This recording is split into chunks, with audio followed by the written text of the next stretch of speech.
Warner Brothers makes the baffling decision to double down on live service games. They axed timesplitters that looks awfully similar to Fortnite, and we discuss the physical version of Baldur's Gate 3. I'm Ash Dixon, that was an awful pun, and this is Jinx News.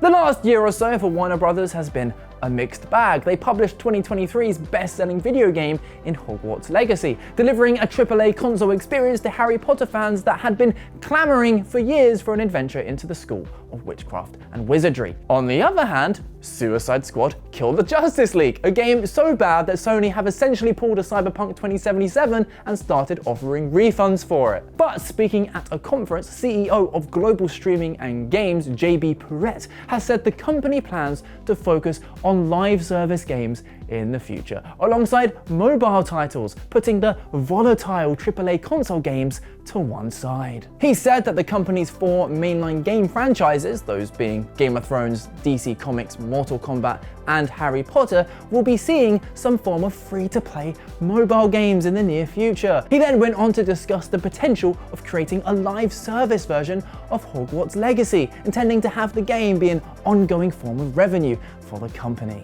Which begs the question, have you people learned nothing? Whatever your views on Harry Potter or its creator, there's no doubt that Hogwarts Legacy was a massive success. Not only was it critically acclaimed, but it made Warner Brothers so much money. Kill the Justice League, on the other hand, has been nothing short of a disaster. The game was a boring slogfest of bullet sponge enemies and baffling design decisions. The critical reviews were mixed, to put it generously, and there's currently less than 200 people playing it right now on Steam. You're telling me that's a more sustainable model? Warner Brothers have clearly learned all the wrong lessons here. The Arkham games, Hogwarts Legacy, like, you have studios who make fantastic games which people will give you money for. It just shows the absolute corporate greed to forgo all that and instead chase being the next Fortnite. Like, Jesus Christ, listen execs, just give the people what they want. Like, let me get on your level. You're risking a guaranteed shiny new boat for the hope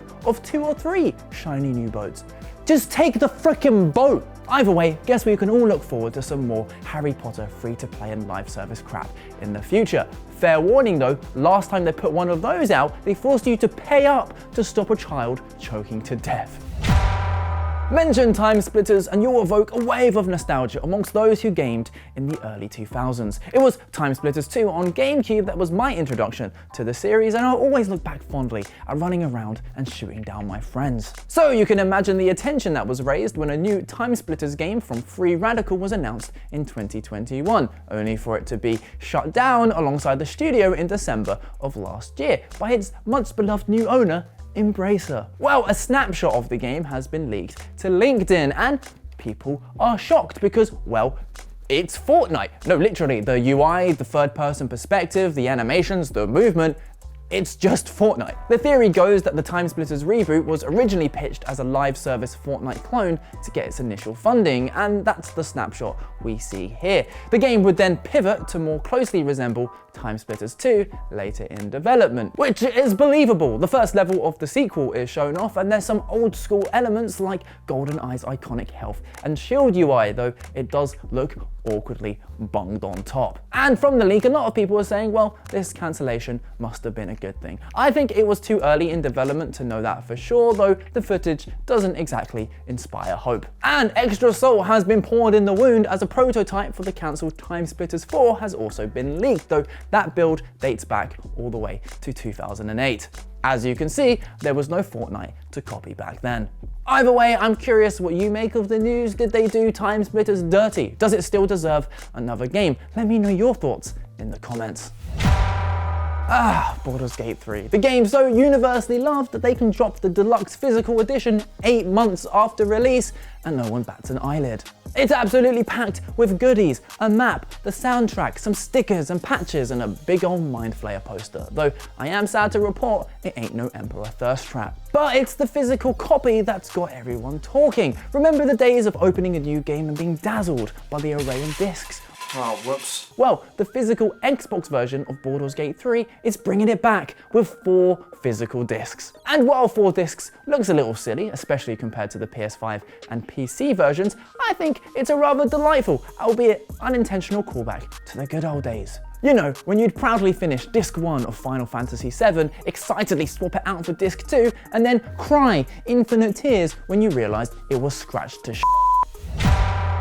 Lock and load, everyone, it's time for the quickfire round. First up, the next wave of Fortnite festival tracks have been unveiled, and boy, is it every emo's dream. Not that I would know. Linkinpark, Paramore, Disturbed, they nearly had a full sweep with Panic at the Disco too, though they settled for the far more poppy High Hopes as opposed to an iconic bop like I Write Sins. In fact, well, look at it this way, there's also gorillaz, so technically the song list is saved. And while it's still rather disappointing that each song will set you back 500 V-Bucks, I'm just happy that Epic is exposing the Fortnite generation to a whole load of alternative classics. I mean, seriously, I cannot wait for the TikToks of all the Fortnite kids going Wah! Though, as producer Matt pointed out, I imagine it will be the radio edit without the funky bridge. And by funky bridge, I'm not referring to the spicy time signatures, more the lyrics with the whole killing your abusive mother thing going on.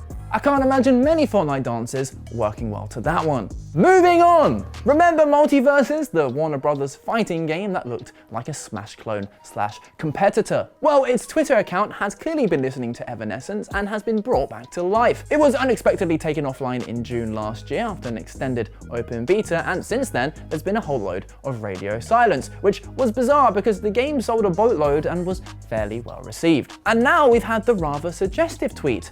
Taps mic. Testing, testing. 1, 2, 3. It'll be exciting news for you Brawler fans, but hot take, it makes sense considering our previous story about Warner Brothers and live service games. This bad boy's got battle passes and a premium currency, all that good stuff. Plus, there's an awful lot of money they need to recoup after the absolute flop that was Suicide Squad. What date Multiversus is set to return, however, we don't quite know, but I have a feeling it will be very soon. And that's the show! I need some V-Bucks to play those Fortnite songs, so help a brother out with a like and subscribe. Catch yesterday's news somewhere around here, and we'll see you tomorrow.